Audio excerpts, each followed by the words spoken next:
నమస్తే, welcome to view point. ఇస్రోలో గడిచిన కొద్ది నెలల్లోనే 100 మంది శాస్త్రవేత్తలు రాజీనామా చేశారు. కొంతమంది విఆర్ఎస్ తీసుకున్నారు, వాలంటరీ రిటైర్మెంట్, మరికొంతమంది రాజీనామా చేశారు. గతంలో ఎప్పుడూ నిజానికి ఇలా జరగలేదు. ఇంత పెద్ద ఎత్తున ఇంతమంది సైంటిస్టులు మూకుమ్మడిగా రాజీనామాలు చేయడం అనేది ఇస్రో చరిత్రలో ఎప్పుడూ లేదు. మరి ఇప్పుడు ఏం జరుగుతోంది ఇస్రోలో? ఎందుకు ఇంతమంది శాస్త్రవేత్తలు రాజీనామాలు చేస్తున్నారు? మరి దీని ఇంపాక్ట్, దీని ప్రభావం రాబోయే కీలకమైనటువంటి ప్రాజెక్టులపైన ఎలా ఉండబోతోంది? డెఫినెట్గా ఉంటుంది. దీనికి సంబంధించి ఇప్పటికే కేంద్రం రంగంలోకి దిగింది, ప్రధాని మోదీ గారు రంగంలోకి దిగారు. ఈ రాజీనామాలు ఎందుకు జరుగుతున్నాయి కనుక్కోండి. ఫస్ట్ ఆఫ్ ఆల్ ముందు వాటిని ఆపండి, వెళ్ళిపోయినటువంటి వాళ్ళని ముందు పిలిపించండి, వాళ్ళు ఏ కారణంతో వెళ్ళిపోయారు అనేది ముందు అడిగి తెలుసుకోండి అని చెప్పి ఇప్పటికే కేంద్రం ఈ విషయంలో రంగంలోకి దిగింది. ఎందుకు అంటే ఇంజనీర్లైనా సైంటిస్టులైనా నేషనల్ ఎసెట్, వీళ్ళందరూ కూడా జాతీయ సంపద. ఇట్స్ నాట్ అబౌట్ ఏదో ఒక కింది స్థాయి ఒక చిన్న వర్కర్గా మనం చూడడానికి వీల్లేదు. ఈ సైంటిస్టుల కృషి ఫలితమే కదా ఈ రోజున మనం స్పేస్ టెక్నాలజీలో ఈవెన్ మన డిఆర్డిఓ అయినా ఇస్రో అయినా కూడా వీళ్ళు చేసినటువంటి రాత్రి పగలు కష్టపడినటువంటి ఫలితమే ఈ రోజున మనము అద్భుతాలు చేయగలుగుతున్నాం. రాకెట్లు అయినా, మిసైల్ లాంచర్స్ అయినా, అగ్ని అయినా, ఆకాశ్ అయినా, అస్త్ర అయినా, ఇలాంటి ఎన్నో చాలా విజయాల వెనక ఈ సైంటిస్టుల కృషి ఫలితం ఉంది. కాబట్టి ఇస్రో గురించి వద్దాం. అసలు ఏం జరుగుతోంది ఇస్రోలో? దీంట్లో 2-3 థియరీలు కనబడుతున్నాయి. ఒకటి, స్వచ్ఛందంగా పదవీ విరమణ చేసి వెళ్ళిపోయినటువంటి వాళ్ళు ఒక కేటగిరీ అయితే, స్పేస్ టెక్నాలజీలు కూడా అంతరిక్ష రంగంలో కూడా ఈ రోజున ప్రైవేటు కంపెనీల యొక్క భాగస్వామ్యాన్ని కోరుతూ భారత ప్రభుత్వం నిర్ణయం తీసుకుంది. దీంట్లో భాగంగానే చాలా ప్రైవేటు కంపెనీలు కూడా ఈ అంతరిక్ష రంగంలోకి స్టార్టప్ కంపెనీస్ పెట్టి అడుగు పెట్టడం జరిగింది. ఇస్రో ఏ విధంగా రన్ అవుతుందంటే, ప్రభుత్వ రంగ సంస్థ. మనం కార్పొరేట్ కంపెనీల్లో వచ్చేటువంటి జీతభత్యాలకు, శాలరీస్కి, అలవెన్స్లకు, ప్రభుత్వ రంగ సంస్థల్లో ఇచ్చేటువంటి జీతభత్యాలకు డెఫినెట్గా చాలా వ్యత్యాసం ఉంటుంది, చాలా డిఫరెన్స్ ఉంటుంది. దాంట్లో మనమేమి, అది అందరికీ తెలిసినటువంటి విషయమే. కార్పొరేట్ కంపెనీస్ ఇచ్చినట్టు ఎక్కువ హైక్స్ కానీ, శాలరీస్ కానీ, కెరియర్ గ్రోత్ కానీ ఇవన్నీ కూడా డెఫినెట్గా గవర్నమెంట్ సంస్థలు కొంచెం తక్కువ ఉంటాయి. కాకపోతే సెక్యూరిటీ అనేది డెఫినెట్గా ఇక్కడ ఉంటుంది. సెక్యూరిటీ, దేశానికి పనిచేస్తున్నాం అనేటువంటి ఒక ఆత్మసంతృప్తి డెఫినెట్గా ఉంటుంది. ఇస్రో లాంటి సంస్థల్లో పనిచేసినప్పుడు, డిఆర్డిఓ లాంటి సంస్థల్లో పనిచేసినప్పుడు పాత తరం సైంటిస్టులు, విక్రమ్ సారాభాయ్ గారు, తర్వాత ఇంకా చాలామంది ఆ జనరేషన్కు చెందినటువంటి సైంటిస్టులు జీతభత్యాలతో పెద్దగా సంబంధం లేకుండా దేశం పట్ల అభిమానము, ఈ దేశాన్ని మనం అంతర్జాతీయ స్థాయిలో నిలబెట్టాలి, భారత త్రివర్ణ పతాకం గర్వంగా ఎగరాలి అనేటువంటి ఒక కమిట్మెంటు లేదా దేశభక్తి చాలా ఎక్కువగా ఉండేవి. కాబట్టి ఈ జీతభత్యాల గురించి పెద్దగా ఎక్కువగా కన్సర్న్ చూపించేటువంటి వాళ్ళు కాదు. కానీ ఈ రోజున జనరేషన్ మారింది, తరాలు మారుతున్నాయి, ఆలోచన పద్ధతులు కూడా మారుతున్నాయి. పూర్తిగా మనం వాళ్ళని కూడా తప్పు పట్టడానికి లేదు. కాబట్టి ఇందులో 2-3 థియరీలు ఉన్నాయి. ఇది ఒక థియరీ. అంటే కేవలం వాళ్ళకి ఇచ్చేటువంటి ఫెసిలిటీస్ కానీ, శాలరీస్ కానీ, కెరియర్ గ్రోత్ కానీ సరిపడినంతగా లేదు. నిజానికి వాళ్ళు దే ఆర్ ట్రెమెండస్ టాలెంట్, అద్భుతమైనటువంటి టాలెంట్ ఉన్నటువంటి వాళ్ళు మన శాస్త్రవేత్తలు, అందులో నో డౌట్. వాళ్ళని తగినటువంటి విధంగా బయటికి పోనీయకుండా, బ్రెయిన్ డ్రైన్ జరగకుండా కాపాడుకోవాల్సినటువంటి బాధ్యత తప్పకుండా ఇస్రోపై ఉన్నది, కేంద్ర ప్రభుత్వంపై కూడా ఉన్నది. ఓకే, ఇక 3వ థియరీ ఏంటి అంటే, ఇది కొంచెం అవకాశాలు తక్కువే కానీ ఛాన్స్ ఉంది. ఎందుకంటే ఈ రోజున భారత్ అన్ని రంగాల్లో కూడా దూసుకెళ్తోంది. మన డిఫెన్స్ ఉత్పత్తులకు అంతర్జాతీయంగా డిమాండ్ పెరుగుతోంది. ఇస్రో కూడా చాలా దేశాలకు చెందినటువంటి చిన్న చిన్న శాటిలైట్స్ని మన లాంచ్ ప్యాడ్ ద్వారా ప్రయోగిస్తోంది. తద్వారా మనకి చాలా ఇన్కమ్ కూడా జనరేట్ అవుతోంది. ఈ విజయాలను చూసి కన్నుగుట్టినటువంటి కొన్ని అగ్రదేశాలు బహుశా మన శాస్త్రవేత్తలకు గేలం వేసేటువంటి అవకాశం కూడా ఉంది. ఇందులో 2 పాసిబిలిటీస్ ఉన్నాయి. మళ్ళీ ఒకటి, వాళ్ళకి మీ ఇస్రో ఇచ్చిన దానికంటే మేము ఎక్కువ జీతాలు ఇస్తాము, ఎక్కువ మీకు ఫెసిలిటీస్ కల్పిస్తాము, మీ కెరియర్ గ్రోత్ అద్భుతంగా ఉంటుందని చెప్పి వాళ్ళకి ఆశ చూపించి అటువైపు లాక్కునేటువంటి అవకాశం ఒకటి ఉంది. ఆ పాసిబిలిటీ డెఫినెట్గా ఉంది.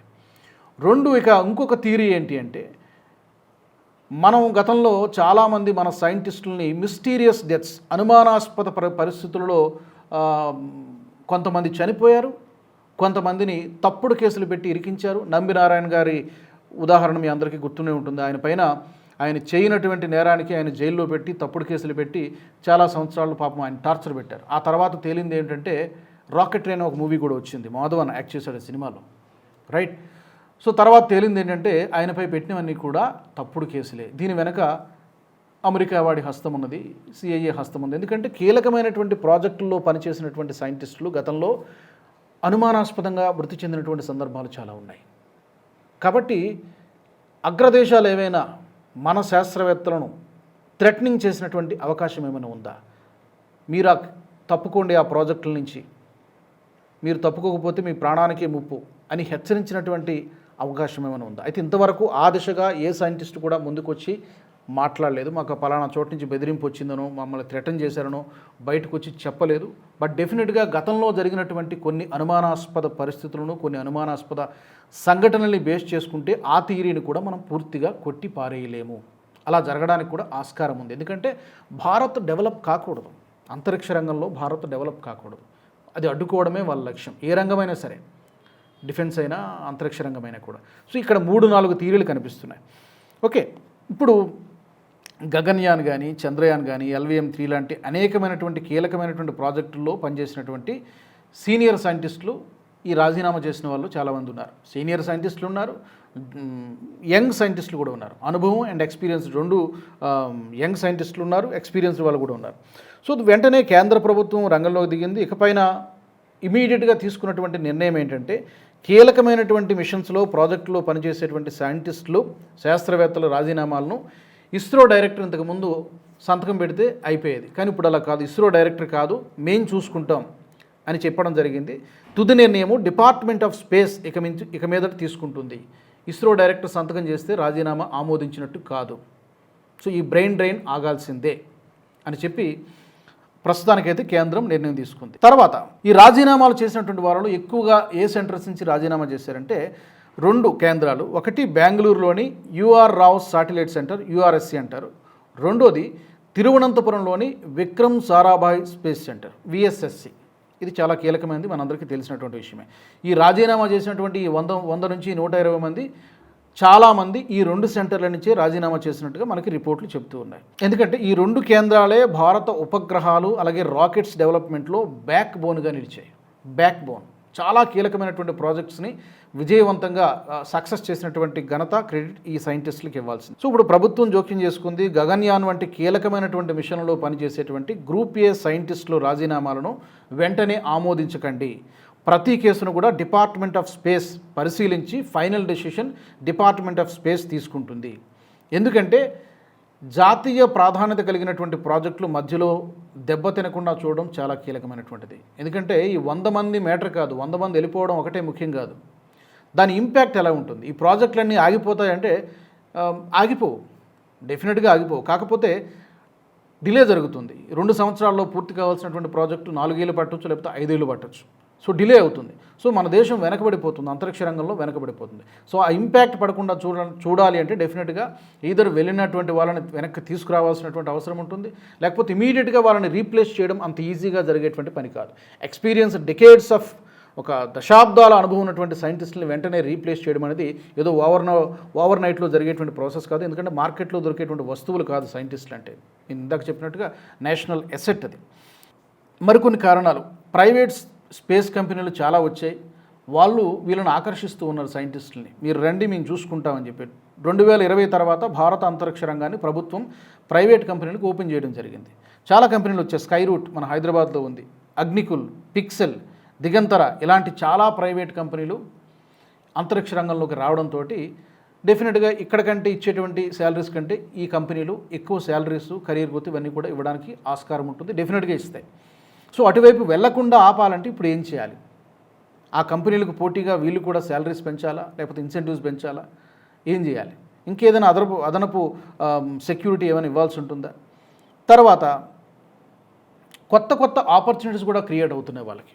రీయూజబుల్ రాకెట్స్ కానివ్వండి, స్మాల్ శాటిలైట్ లాంచెస్ కానివ్వండి, AI బేస్డ్ స్పేస్ టెక్నాలజీ కానివ్వండి, కమర్షియల్ శాటిలైట్ బిజినెస్ కానివ్వండి, మల్టిపుల్ వేస్ ఆఫ్ కెరియర్ గ్రోత్కి ఈ సైంటిస్టులకి చాలా మార్గాలు ఓపెన్గా కనిపిస్తున్నాయి మార్కెట్లో. దీంతో వాళ్ళు ఎందుకు ఇక్కడే మనం స్టిక్ అయిపోయి ఉండాలి, ఎంతసేపు మనము దేశం ఒక్కటేనా, మరి మనం కూడా ఎదగాలి కదా అనేటువంటి ఆలోచన ఈ రోజు ఉన్నటువంటి యంగ్ సైంటిస్టులో కలుగుతోంది. వీళ్ళని హోల్డ్ చేయడంలో ఇస్రో విఫలమవుతోందా అనేటువంటి క్వశ్చన్ మార్క్ ఇప్పుడు రేజ్ అవుతోంది, డెఫినెట్గా రేజ్ అవుతోంది. ఎందుకంటే ఒక 10 మందో 20 మందో అంటే ఏదో యాదృచ్ఛికంగా జరిగిందనుకోవచ్చు. కొద్ది నెలల గ్యాప్లోనే 100 మందికి పైగా సైంటిస్టులు రాజీనామాలు చేస్తున్నారంటే ఇది డెఫినెట్గా దృష్టి సారించాల్సినటువంటి విషయం. ఇందులో ఇంకొక కోణం కూడా ఏంటంటే 2 కోణాలు చూడాలి. ప్రతికూల అంశాలు ఏంటి అంటే అనుభవజ్ఞులైనటువంటి ఎక్స్పీరియన్స్డ్ సైంటిస్టుని వెంటనే రీప్లేస్ చేయడం కష్టము. తర్వాత మనకి ఫ్యూచర్ ప్రాజెక్ట్స్ చాలా ఉన్నాయి. ఫర్ ఎగ్జాంపుల్ గగన్యాన్ ప్రాజెక్ట్ చాలా ప్రెస్టీజియస్ ప్రాజెక్ట్. అది భారతదేశంలో తొలి మానవ సహిత అంతరిక్ష యాత్ర. అది ఒక చాలా ప్రెస్టీజియస్ ప్రాజెక్ట్ అది. తర్వాత భారతీయ అంతరిక్ష కేంద్రం స్పేస్ స్టేషన్ 2035 నాటికల్లా భారత్కు సొంత స్పేస్ స్టేషన్ నిర్మించాలి. ఇది టార్గెట్గా పెట్టుకుంది ప్రభుత్వం. చంద్రయాన్ 4 ప్రాజెక్టు, చంద్రయాన్ 3 ఇప్పటికే సక్సెస్ఫుల్గా పూర్తయింది. ఇప్పుడు చంద్రయాన్ 4 టార్గెట్గా మన సైంటిస్టులు పనిచేస్తున్నారు. అంటే చంద్రుడిపై దిగడము, అక్కడ ఉన్నటువంటి మట్టి రాళ్ళు నమూనా సేకరించడము, వాటి నుంచి దాన్ని మళ్ళీ ఇక్కడ టెస్ట్ చేయడము. చంద్రయాన్ 4 ఇప్పుడు టార్గెట్గా పెట్టుకొని పనిచేస్తున్నారు. ఇక లూపెక్స్ అంటారు, అంటే ఇస్రో జాక్సా అంటే జపాన్కి సంస్థ. భారత్ ఇస్రో జాక్సా సంయుక్తంగా చేపడుతున్నటువంటి మిషన్ చంద్రయాన్ మిషన్. ఇప్పుడు ఇది కూడా చంద్రుడి దక్షిణ ధ్రువం పైన పరిశోధనలు చేయడానికి సమాయత్తమవుతూ ఉన్నారు. శుక్రయాన్ వీనస్ మిషన్ అది కూడా పైప్ లైన్లో ఉంది. మార్స్ ల్యాండర్ మిషన్ అది కూడా ప్రస్తుతం ప్రాసెస్లో ఉంది. ఇలాంటి చాలా నెక్స్ట్ జనరేషన్ లాంచ్ వెహికల్ అంటారు NGLV. కాబట్టి ఇలాంటి ఒక 7-8 కీలకమైనటువంటి ప్రాజెక్టులు ప్రస్తుతం ప్రాసెస్లో ఉన్నాయి. మరి వీళ్ళందరూ వెళ్ళిపోతే వాటి పరిస్థితి ఏంటి? డెఫినెట్గా ఆగిపోవు, బట్ డెఫినెట్గా ఇంపాక్ట్ మాత్రం తప్పకుండా ఉంటుంది. దీని గురించి ఇస్రో చైర్మన్ వి నారాయణన్ గారు ఏమంటున్నారంటే రాజీనామాలు జరిగినా కూడా ప్రాజెక్టులు ఏమీ ఆగిపోవు, ఆ యొక్క రెస్పాన్సిబిలిటీస్ని వేరే ఇతర సైంటిస్టులు చూసుకుంటారని చెప్తున్నారు. అలాగే central minister doctor Jitendra Singh గారు కూడా ఇలాంటి మార్పులు పెద్ద సంస్థల్లో చాలా సహజంగా జరుగుతూ ఉంటాయి, కొత్త ప్రతిభ కూడా నిరంతరం చేరుతూ ఉంటుంది. మెనీ హ్యావ్ గాన్, చాలామంది వచ్చారు, చాలామంది వెళ్తారని చెప్పి జితేంద్ర సింగ్ గారు కూడా మాట్లాడారు, రియాక్ట్ అయ్యారు. కానీ అంత తేలిగ్గా తీసుకోకూడదేమో. డెఫినెట్గా ఇట్స్ నాట్ అబౌట్ 100 సైంటిస్ట్స్. కొత్త టాలెంట్ డెఫినెట్గా రావాల్సిందే, కొత్త సైంటిస్టులు డెఫినెట్గా రావాల్సిందే. ఇక్కడ ఇంకొక వర్రింగ్ ఫ్యాక్టర్ ఏంటంటే ఇక్కడ మన దగ్గర పనిచేసినటువంటి సైంటిస్టులు మన దేశంలో ఉన్నటువంటి ప్రైవేటు సంస్థలకు వెళ్తే కొంతవరకు పర్వాలేదు, కానీ విదేశీ కంపెనీలకు వెళితే నాసా ఉంది, స్పేస్ ఎక్స్ ఉంది, లేకపోతే చైనాలో చాలా కంపెనీస్ ఉన్నాయి, వాళ్ళ దగ్గరికి వెళ్ళిపోతే ఇక్కడి నుంచి కొన్ని మన దేశానికి చెందినటువంటి సీక్రెట్స్ అక్కడ వాళ్ళకి తెలిసేటువంటి అవకాశం ఉంటుంది. మన తాలూకు మేధో సంపత్తి చైనాకు, లేకపోతే అమెరికా వాడో, యూకే వాడో, ఆస్ట్రేలియా వాడో, ఫ్రాన్స్ వాడో, వేరే వాడు ఉపయోగించుకుంటే మన సైంటిస్టుల్ని బ్రెయిన్ డ్రైన్ అయినట్టు కాదా? ఇది డెఫినెట్గా కేంద్ర ప్రభుత్వం అలాగే ఇస్రో సీరియస్గా దృష్టి పెట్టాల్సినటువంటి విషయం. ఈ విషయంలో నిర్లక్ష్యం చేస్తే దానికి మూల్యం చెల్లించుకోక తప్పదు. అంత లైట్గా తీసుకునేటువంటి విషయం అయితే ఇది డెఫినెట్గా కాదు. మరి చూడాలి రాబోయే రోజుల్లో ఈ యొక్క అంశాన్ని ఇస్రో ఎలా హ్యాండిల్ చేస్తుంది, మోదీ గారు ఎలాంటి యాక్షన్ ప్లాన్తో దీన్ని సార్ట్అవుట్ చేస్తారనేది చూడాల్సి ఉంది. మరి మీ అభిప్రాయం ఏంటి ఈ విషయంలో? ఎందుకు ఇంతమంది పెద్ద ఎత్తున ఇస్రో సైంటిస్టులు రాజీనామాలు చేస్తున్నారు? ఏ థియరీ వర్కౌట్ అవుతుంది? కారణం ఏంటని మీరు అనుకుంటున్నారు? తప్పకుండా కామెంట్ సెక్షన్లో పెట్టండి. వచ్చే ఎపిసోడ్లో మళ్ళీ కలుద్దాం. జై హింద్. ఈ వీడియో మీకు నచ్చినట్టయితే లైక్ చేయండి, 10 మందికి షేర్ చేయండి. అలాగే కామెంట్ల రూపంలో మీ అభిప్రాయాలను మాతో పంచుకోండి. Nationalist hub group of channels ను సబ్స్క్రైబ్ చేసుకుని తెలుగునాట జాతీయవాద జర్నలిజాన్ని ప్రోత్సహించండి. ఈ వీడియో కింద ఉన్న బెల్ ఐకాన్ పై క్లిక్ చేయడం మర్చిపోవద్దు.